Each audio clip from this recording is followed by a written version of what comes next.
Olá, Patrícia. Olá, boa tarde, doutor Renato, doutor Fernando. Olá, boa tarde. Tudo bem? Nós fomos aqui convidados pelo canal Brasileiros no Podcast. É um canal de YouTube, para a gente conversar um pouquinho. Estamos aqui com 2 advogados e uma jurista, afinal de contas, a minha querida amiga Patrícia. E a gente vai conversar aqui um pouquinho sobre, eu sugeri para a Patrícia, para a gente bater um papo um pouquinho sobre o direito, né? Sobre a postura do advogado, sobre essas novas aventuras aí do mundo moderno, Brasil, Portugal, Europa, falar um pouquinho desse vínculo aqui do Brasil com Portugal. E eu acabei por estender o convite, Patrícia, para o meu amigo Fernando, que eu digo, antes dele ter os títulos na frente, ele é meu amigo, então vou tomar essa liberdade. Seja bem-vindo. Opa, Doutor Fernando, agradeço bastante o convite. além de advogado, atuante no Brasil, ele é conselheiro da Ordem dos Advogados do Brasil, ele é professor, e ele é atuante, ele dá aula normalmente online, ele tem seu canal também, que ele fala um pouquinho de turismo, que também é muito interessante. E nós vamos bater aqui um papo sobre a questão desta advocacia, desse posicionamento do advogado moderno. Não é, Fernando? Você, afinal de contas, você está com um oceano entre a sua atividade jurídica. Um oceano e algumas horas, né? Porque a gente aqui em Portugal e trabalhar no Brasil, atendendo as pessoas no Brasil, geralmente 11 horas da noite eu estou atendendo ainda, né? Porque a facilidade do mundo virtual, né, facilita que a gente, estando em outro lugar, estando em outro país, como eu estou aqui em Portugal, a gente possa continuar atendendo no Brasil, mas, se eu posso adiantar, gera um pouco de uma frustração em não poder advogar aqui em Portugal, por questões que talvez, acho que você vai tratar aqui mais adiante, mas estamos aí. Meu amigo, ele já tá me provocando logo de cara, né? Sim, ele trabalha mesmo a full time, né? Não, mas é interessante porque essa parte do fuso horário é isso. A gente precisa, às vezes, doutrinar um pouquinho o cliente. Por quê? Porque, efetivamente, a gente está no horário de Portugal. E, às vezes, o trabalhar até 11 horas da noite, você não consegue começar a trabalhar às 9 horas da manhã no dia seguinte. Porque isso você acaba entrando numa estafa muito grande. Então, quando você tem 2 atividades em paralelo, você já tem uma atividade em Portugal, uma atividade no Brasil, ou então em outro país com outro fuso horário, você precisa doutrinar um pouco os clientes dos 2 lados para que você não fique com a sua agenda muito extensa, porque senão você fica com uma agenda praticamente 24 horas. Principalmente no horário de verão, porque as pessoas acham que não faz diferença. Faz muita diferença. Mas 4 horas faz muito mais diferença do que 3. E como o doutor Fernando consegue gerir isso? Mas tem cliente que não pode, tem cliente que me diz, doutor, eu só posso conversar com o senhor depois que eu sair do meu trabalho. E eu só saio do trabalho às 18 horas. Certo, tá bom então. Então vou abrir uma exceção. Eu digo para eles, vamos abrir uma exceção. Meu horário é até às 18, dizendo que eu estou no Brasil. Meu horário é até às 18, mas eu vou abrir uma exceção para você. Porque do jeito que aqui as coisas estão, eu preciso me adaptar. Né? Preciso me adaptar a esses 2 fusos horários que são complicados. Por que o doutor Fernando optou por estar em Portugal? Olha, eu sempre tive um desejo de morar fora do Brasil. Né? Quando eu digo morar fora do Brasil, morar na Europa. A facilidade da língua.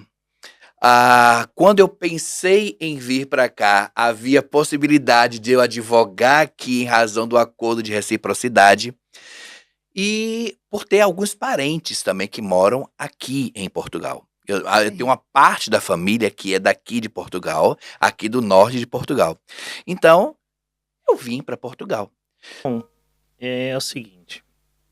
Primeiro, Portugal e Brasil é a minha visão, né? Para mim, uma situação completamente diferente do que muitas pessoas veem, até portugueses, que desconhecem a história do Brasil e desconhecem a história de Portugal. Então, assim, Brasil nunca foi uma mera colônia portuguesa. Apesar de você ter Uhum. toda aquela questão extrativista, aquela questão de que realmente teve, né? O Brasil ele foi declarado Reino Unido de Portugal. Então, por muitos anos, né, até a independência do Brasil, até ser proclamada a independência do Brasil, o Brasil era Reino Unido. Então, o Brasil era Portugal. Uhum. Então, com isso, o Brasil deixou de ser status de colônia. Então, o Brasil começou a ter todos os institutos da corte, tribunais e etc. E nós temos a questão jurídica. Então, eu digo que desde que o primeiro jurista pisou em Portugal, é que existe reciprocidade entre o direito brasileiro e o direito português. E se você estudar as constituições brasileiras e portuguesas, até a criação das próprias ordens dos advogados, elas são todas parecidas, elas estão todas em conjunto, elas estão todas em sequência. Tem uma relação, né? Então, quando nós, né, nós juristas, que estudamos direito, entramos nas arcadas de Coimbra e que nos sentimos emocionados, não é porque a Universidade de Coimbra é melhor que a Universidade Brasileira. É simplesmente porque nós nos vemos ali. Porque nós temos as mesmas cadeiras. Porque nós temos a mesma origem. Como até hoje ainda é. Até hoje nós temos efetivamente uma grande troca jurídica e acadêmica constante entre Brasil e Portugal. Tanto que, independente da nossa reciprocidade que nós já vamos falar, não se discute o bacharel. O bacharel em Direito, ele é bacharel em Direito no Brasil ou em Portugal. Não se discute isso.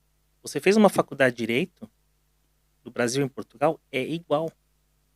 Então, muito me causou espécie, me causou, sei lá, tristeza, de você ver essa ausência de conhecimento do que é efetivamente a história, do que são os laços brasileiros com os portugueses. Porque o brasileiro, quando o Fernando falou a respeito da língua, eu acho isso muito interessante, porque nós falamos sim o português. Por acaso, o português internacional é o português brasileiro porque é uma amostragem maior. Sim. Né? Mas, no Brasil, nós estamos acostumados a ter várias culturas. Fernando, eu sou de São Paulo. Você não é de São Paulo. Não, eu sou da Bahia. Você é da Bahia. Pronto. Bahia. Mas, Qual cidade? Desculpa. Salvador. olha lá. Já morava em São Paulo há Exatamente. 18 anos. Quando eu conheci o Renato, foi lá em São Paulo. Exatamente. Nós fizemos cursos preparatórios juntos, nós estudamos juntos por um bom tempo. Então, assim, é muito interessante isso, por quê? Porque nós transitamos pelo Brasil por vários países, que são os Sim. estados. Então, nós temos culturas diferentes, sotaques diferentes, formas de tratar o português diferentes. Gastronomias diferentes. Exatamente. Tudo diferente. Então, quando a gente chega em Portugal, o que nos parece? Que a gente está num outro estado brasileiro. E isso está errado. Esse é o grande erro do imigrante brasileiro, de alguns imigrantes brasileiros. Por quê? Porque eles acabam por tratar Portugal como se fosse um estado brasileiro. Porque você está escutando a língua de maneira diferente. Não. Portugal é um país diferente, é uma cultura diferente, eles raciocinam de forma diferente, eles lidam com a língua de forma diferente. Sim. E isso nós temos que nos adaptar. Né? Então, E o Fernando, ao conviver com Portugal, a Patrícia tem mais anos de Portugal do que eu, a gente acaba por perceber isso. Quando você percebe isso, efetivamente você vê o quanto o povo brasileiro pode colaborar e enriquecer Portugal para que Portugal mesmo não perca suas origens. Sim. Porque é que eu digo, o Brasil não é uma mera colônia portuguesa. Desculpem quem achar que eu estou errado. Ou alguém que se sentir ofendido em algum outro país. Eu não tenho como pensar diferente a partir do momento que o Brasil tem todas as suas instituições criadas através de ser reino português. O Brasil foi sede do Império Português. Né? E assim, eu vou fazer um parênteses aqui, porque eu acho que vale a pena o registro. eu não vou falar datas exatas, mas vocês vão ficar espantados com isso que eu vou falar. Nós recentemente tivemos as declarações do nosso presidente aqui de Portugal, falando a respeito da recompensa ou de você, de Portugal recompensar a questão da época colonial, né? Colonial, isso. Pois é. E eu ouvi de tudo. Só que tem uma historinha que ninguém sabe, que ninguém falou. Você sabia que um dos acordos para a independência do Brasil, quando Dom João saiu do Brasil, além de levar todo o dinheiro que tinha no Brasil, trazer de volta para Portugal, então o Brasil ficou sem nada, Dom João virou para o Dom Pedro e falou assim, não tem problema, você vai fazer a independência do Brasil, tá tudo bem. Só que você vai pagar a nossa dívida com a guerra para Inglaterra. O Brasil só terminou de pagar essa dívida no século XX. No primeiro governo Lula, ou no segundo. Você tem ideia disso? Não, eu não fazia ideia.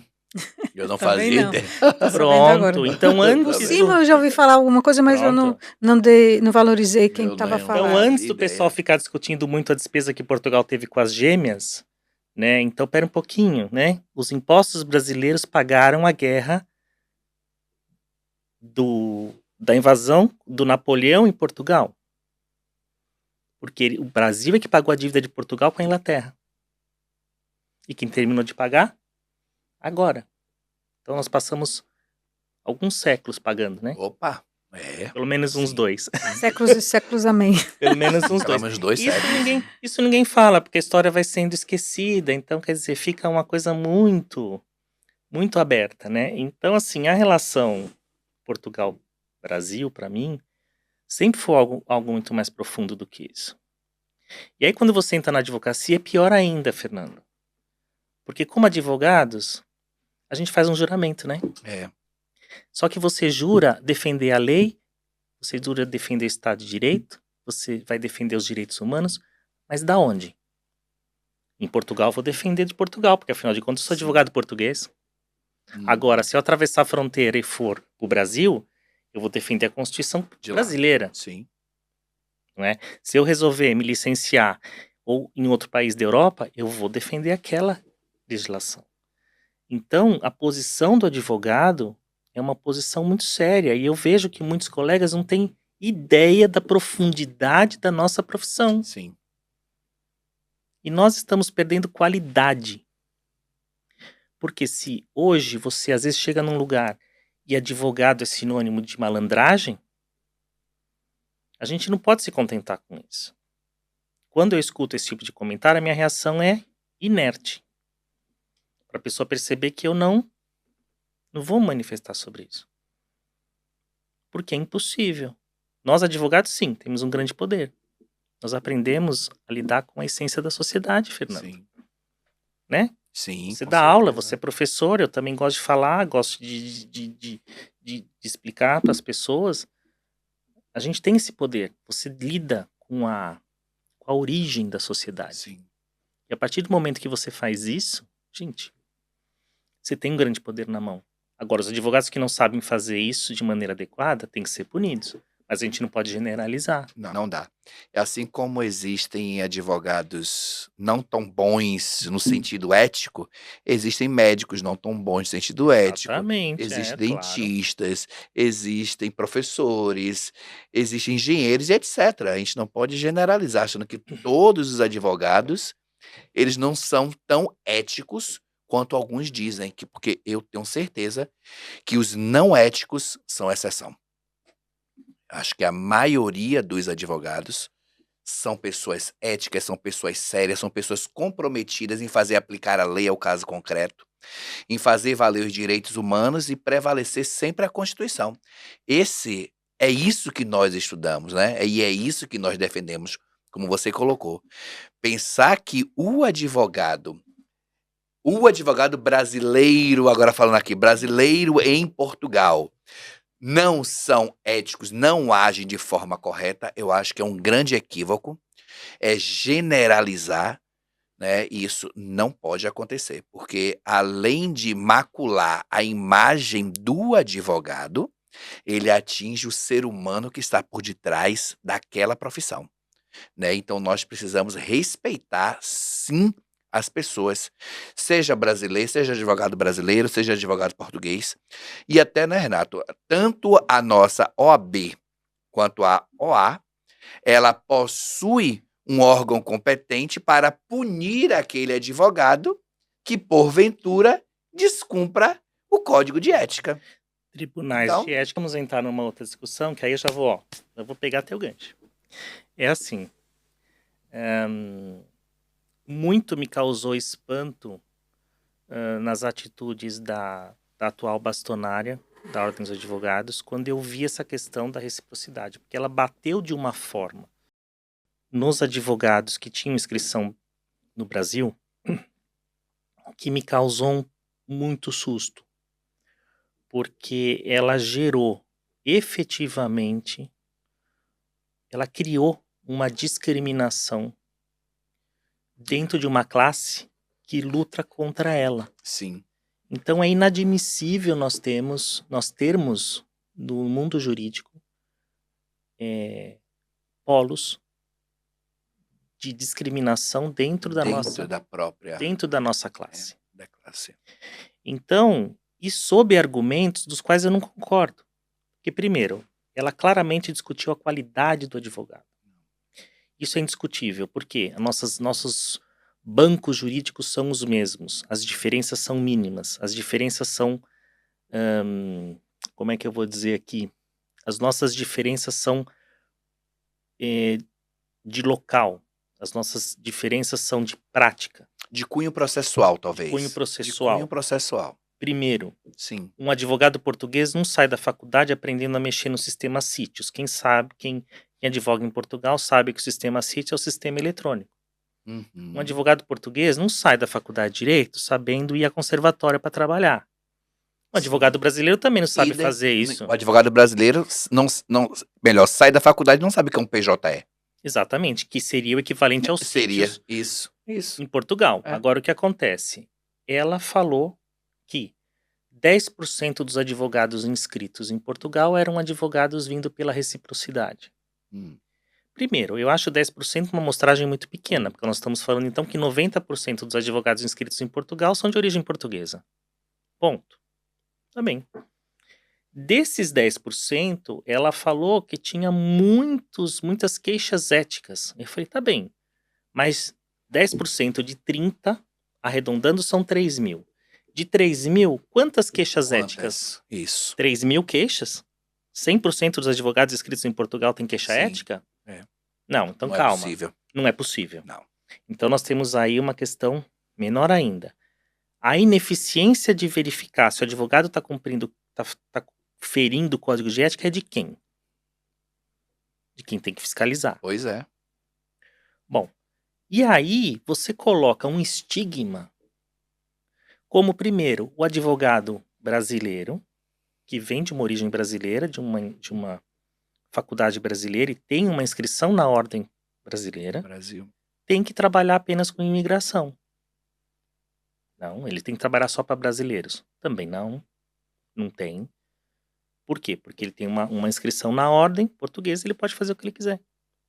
E aí ela ainda reclamou que advogados estavam se utilizando da ordem portuguesa para se inscrever em outras ordens. Falei, calma, pera um pouquinho. Bem, já extrapola, né? Não, já extrapolou, porque o que acontece? Você é advogado português. Não interessa se você tem uma licenciatura no Brasil. Se você tem uma licença para trabalhar no Brasil, isso não interessa. Agora, o que acontece? Ela também se esqueceu que eu não posso pegar a carteira de advogado português e sair advogando pela Europa. Não posso. Eu conheço muitos advogados que estão licenciados em outros países. Cada país tem a sua regra. Então, você chega na Espanha, você tem uma regra, você chega na Irlanda, você tem outra regra, você chega na Itália, você tem outra regra, na Alemanha, você tem outra regra, e sim, existem países europeus onde você não precisa nem ser advogado português para advogar, você pode continuar sendo advogado brasileiro, só que você fica restrito a matérias, mas você tem licença. Então, tudo isso foi algo assim, que me causou muito espanto, mas muito espanto. Por quê?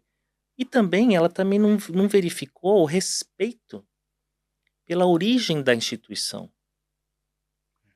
Nunca se falou tanto na diferença entre advogados como se falou agora. Nós somos, na minha opinião, advogados lusófonos. Não somos advogados, nós somos lusófonos. Nós cuidamos das duas Não há, eu acho que não há legislações. advogado do Brasil nem advogado de Portugal. Existe o advogado. Também acredito nisso. Inclusive, o que aconteceu com o doutor Fernando aconteceu com um primo meu, né? Foi inclusive nessa mesma altura, quando ele foi dar entrada, aconteceu essa suspensão. Foi a suspensão, doutor Renato? O que acontece? Todo mundo falou, rompimento, assim, houveram várias nomenclaturas, entendeu? Mas assim, a Bastonari o que fez? Ela suspendeu o processo. Suspendeu. Na minha maneira, de maneira arbitrária. Ela pegou o Uhum. processo e falou, eu não vou mais processar isso aqui. Por quê? Porque o Brasil não está fazendo o que eu quero, o Brasil não está dando atenção, a Ordem dos Advogados Brasileira não tá fazendo do jeito que eu quero que faça. Tá muito bem. Mas a reciprocidade está no Estatuto da Ordem dos Advogados. O Estatuto não foi alterado, o Estatuto não foi revogado nesse ponto. É. Então ele continua existindo. E enquanto isso, o que pode ser feito? Não, tá tudo parado. Tudo O que parado. acontece? Na minha opinião, existe, óbvio, que o advogado sempre vai ter um remédio judicial, né? Isso. Para isso. Existe uma ação que foi interposta por uma associação, que foi criada para isso. Óbvio que o advogado que entrou e se sentiu Ofendido? ele pode procurar os meios legais cabíveis. Mas ele tem que... Agora já se passou muito tempo, né? No momento eles têm que dar o parecer, né? A O bastonária. momento o direito não socorre quem dorme. Tem um Sim. ditado. Uhum. Então, assim, para já, nós estamos com essa situação em suspenso, mas continua existindo a reciprocidade no seguinte sentido. A ordem continua dizendo que o advogado, o bacharel formado no Brasil, pode se inscrever na Ordem dos Advogados Portuguesa. Da mesma maneira que o bacharel português pode se Vice-versa. inscrever na Ordem dos Advogados mediante o Brasil. processo. Agora, Uhum. a coisa está em aberto. Isso quer dizer o quê? Quer dizer, então, que o advogado tem que vir para Portugal, reconhecer o diploma e entrar na fase de fazer o estágio. Mas eles não querem receber Não. Veja, o bacharel, não estou falando do advogado inscrito. Já não estou falando do advogado inscrito. o bacharel. Estou falando do bacharel em direito. Mas no Agora, caso, se a pessoa quiser a cédula... Não aceita. os processos não estão seguindo à frente, os processos eles não estão nem recebendo os documentos. E tem alguma previsão? Não, Tem não alguém tem que previsão pode para já. decidir isso? Quem que pode decidir? A Ordem dos Advogados Portuguesa, junto com a Ordem dos Advogados Do Brasileiros. Brasil. E aqui eu passo um pouquinho a bola para o meu querido amigo, que é conselheiro da Ordem dos Advogados do Brasil. Então há Então, pra esperança, ele- né, disso ficar tratado, né? Ele falar um pouquinho do que ele sabe, porque... Olha, enfim, uma queixa. pode fazer. Eu acho que a Ordem dos Advogados do Brasil, na minha opinião, e pelo até que ponto eu sei do que vem acontecendo, ela fez muito pouco diante da situação. Né? O Conselho Federal poderia ter agido mais diante do fato. E o que eu percebi, pelo que eu tomei conhecimento, é que vamos conversar, vamos discutir, e a coisa passou. Né? A bastonária aqui de Portugal tomou um posicionamento. O Brasil ficou, eu não diria que inerte, mas quase que. E não houve nenhum diálogo, não houve nenhuma participação, não houve nenhuma conversa direta. O que está acontecendo são movimentos de advogados. Eu, inclusive, participo de um desses grupos, né, com alguns outros colegas que desde lá de trás, quando veio a situação, quando foi retirado essa reciprocidade de forma unilateral, Eu entrei num determinado grupo pra gente discutir e, assim, tá a nível de associação, a nível privado. Eu sinto uma falta de um movimento maior por parte do nosso Conselho Federal, né? Eu acho que a Ordem dos Advogados do Brasil, o Conselho Federal poderia, sim, ter se manifestado mais, ter discutido mais, ter trazido isso, inclusive, a público, para que esse assunto se tornasse público, porque o que a maioria dos advogados sabem é o que a bastonária aqui de Portugal disse. O que o Brasil fez, a gente pouco Eles não sabe. podem ser penalizados por essa retirada de forma unilateral? Mas aí é como o Renato falou, mas aí vai ter que judicializar, vai ter que ter uma apreciação do Poder Judiciário, para que aí faça uma avaliação em cada caso concreto, em cada situação, para ver se houve ou não descumprimento de uma norma. Enquanto isso, ninguém E pode fazer. enquanto isso, É que... muitos advogados, como por exemplo, eu tenho 32 anos de advocacia. Uhum. Ainda tá jovem. É, Eu ia dizer que o senhor tem 35 anos. é mais ou menos isso. Eu já quase que nasci fazendo direito. Pois é, já nasceu. Estudou 3 aninhos. Pois é, 3 aninhos. eu se contar, eu tô fazendo 25 de advocacia, mas se contar mais 5 de estágio, né, mais 4 de estágio, pelo menos. E assim, porque assim, eu venho de uma família de advogados. Então, no primeiro ano da faculdade, sei lá, vamos dizer assim, primeiro ano eu fiz a farra, né, do primeiro ano. Mas vamos dizer assim, vamos colocar assim, no começo do segundo ano, eu já estava indo de terno para a faculdade, né, de fato, para a faculdade, para fazer, para depois ir para o fórum, porque naquela altura a gente não tinha processo virtual, a gente ia no balcão. Tudo presencial. Então eu já saía da faculdade, porque eu estudava de manhã, e já almoçava e ia para o fórum, ia fazer o serviço do escritório durante a tarde. E pronto. Então, assim, se eu juntar isso, a gente já tá nos 29. E a primeira comunhão, a doutora Sônia colocou você com roupa? A doutora Sônia? Estilo advogado? Na primeira comunhão já capaz, começou a doutora Sônia começou na primeira comunhão, já tava lá. De gravatinha. Já tava lá de gravatinha com anel de grau, entendeu? No dedo. Capaz, acredito. Agora, você já pensou, depois de 32 anos, ter que passar por um estágio aqui em Portugal para poder adquirir a minha carteira da ordem? Olha, e eu vou contar uma coisa que é interessante. E o que é mais interessante é assim, eu acho que logo nós vamos ter aí uma questão mais resolvida. Mas, por exemplo, essa situação ficou tão incômoda. Eu conheço alguns advogados portugueses, óbvio que todos eles se posicionam contra, né, essa questão da bastonária, e eles entendem realmente como uma mais-valia você ter um advogado brasileiro junto, um advogado que já tem contato com outras culturas, porque óbvio que te dá mais elasticidade. Sim. Ainda mais nos dias de hoje. Então, eu considero sim que é a minoria dos advogados portugueses que tem esse tipo de postura, mas mesmo assim, em Portugal nós temos uma amostragem muito pequena, nós temos um país pequeno, então quer dizer, tudo aparece. Agora, algo que é muito importante, que talvez Portugal tenha se esquecido,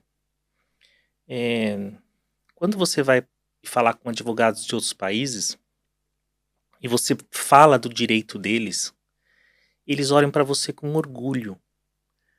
E eu já ouvi isso de um advogado. Ele fala para você assim, doutor, o senhor está falando da minha lei.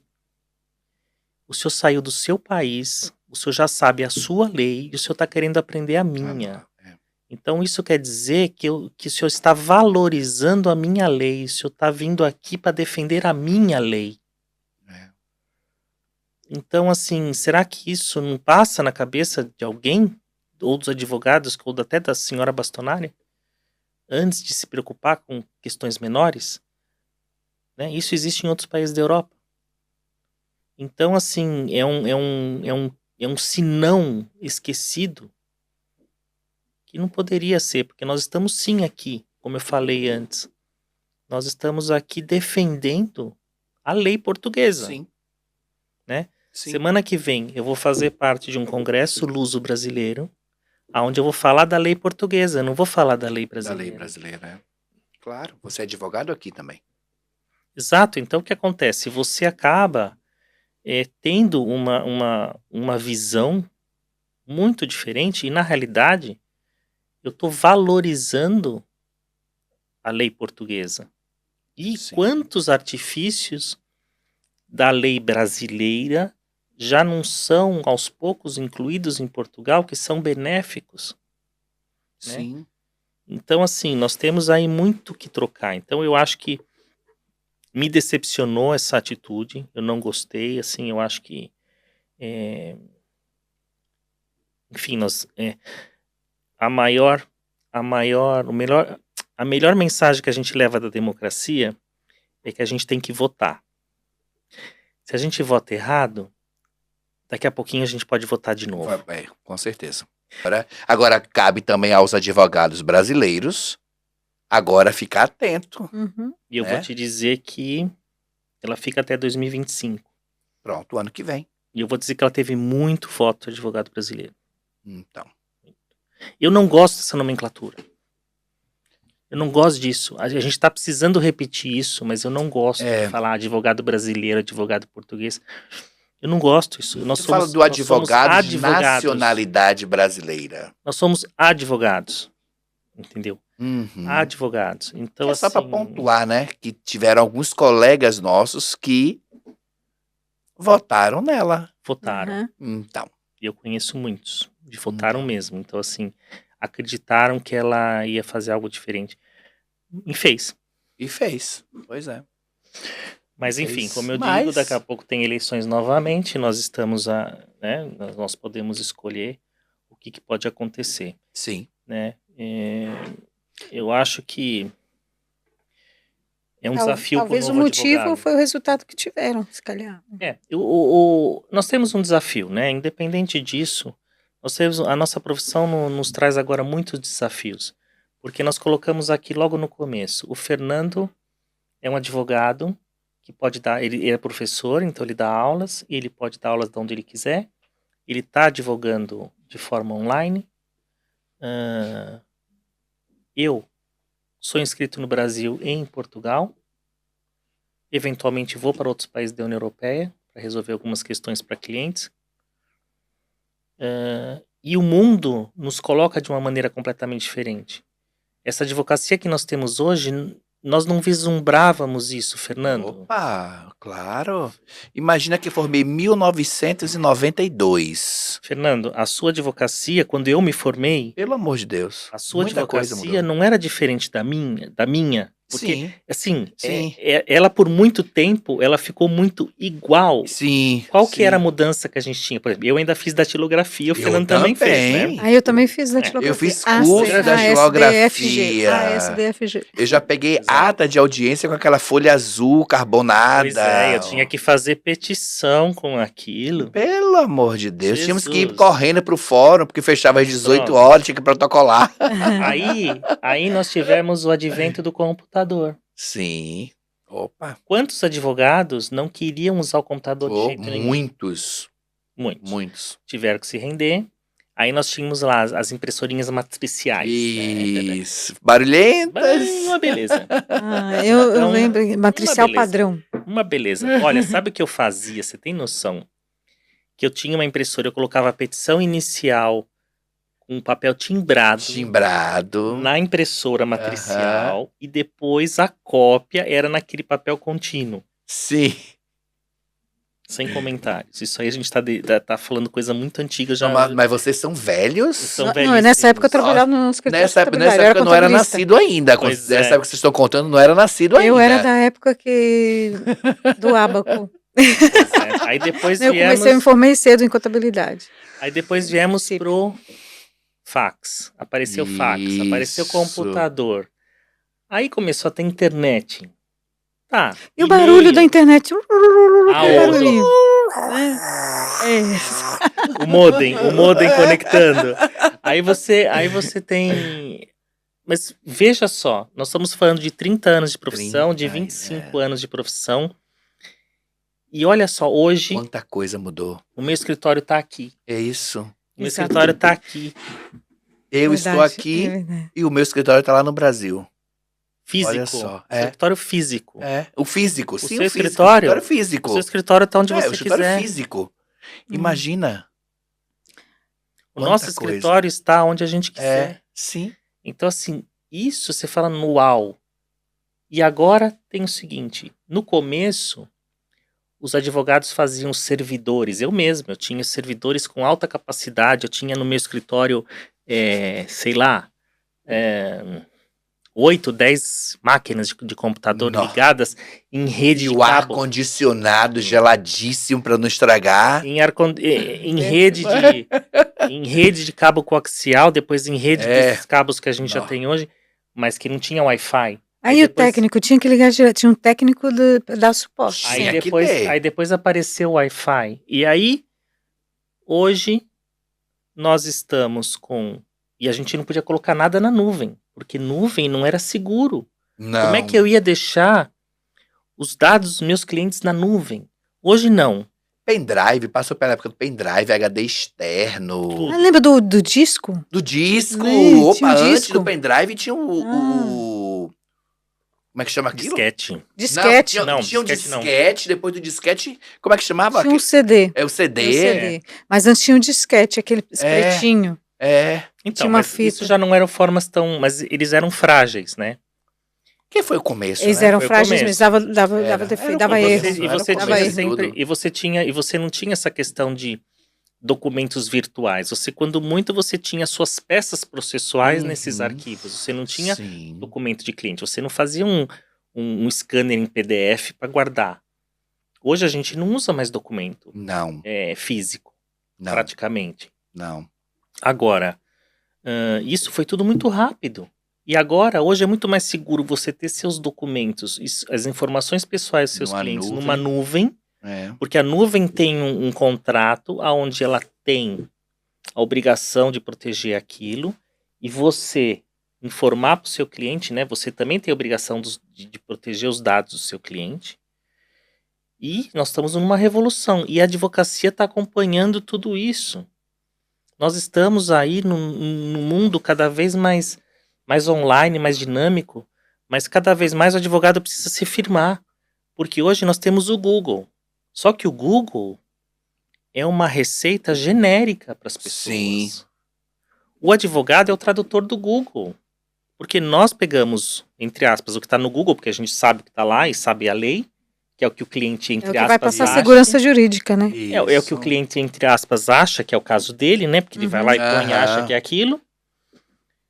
E o advogado justamente analisa aquilo, vê o perfil do cliente, vê todas as condições e aí ele aplica. Doutor Renato, quando tiver notícia, quando já tiver for oportuno de dar entrada na equivalência? Isso. Na ordem dos advogados, sim. Quem quiser procurar o doutor Renato, onde pode contactar? Olha, vamos lá. As minhas redes sociais é só você colocar Renato de Barros. Então é @Renato de Barros. Você vai me encontrar no Instagram, no LinkedIn e no Facebook. Ok. Renato de Barros. E o doutor Fernando? Eu tô no Instagram, tô no YouTube, eu tô no LinkedIn. No Instagram, o Fernando Peixoto.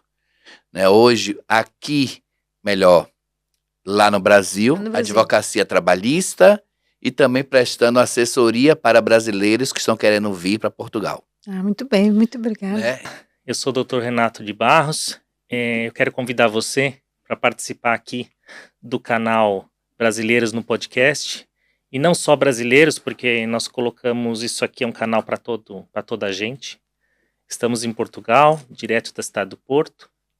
E hoje eu falei um pouquinho sobre o acordo de reciprocidade dos advogados, que para já está suspenso. Estamos aí aguardando as novas regras, mas assim que tivermos mais novidades, vamos falar para você. E eu já aproveito para fazer um convite para você entrar nas nossas redes sociais e colocar o tema que você quer que a gente fale a respeito de direito, a respeito de comportamento, e novidades jurídicas e da sociedade de forma geral. Muito obrigado.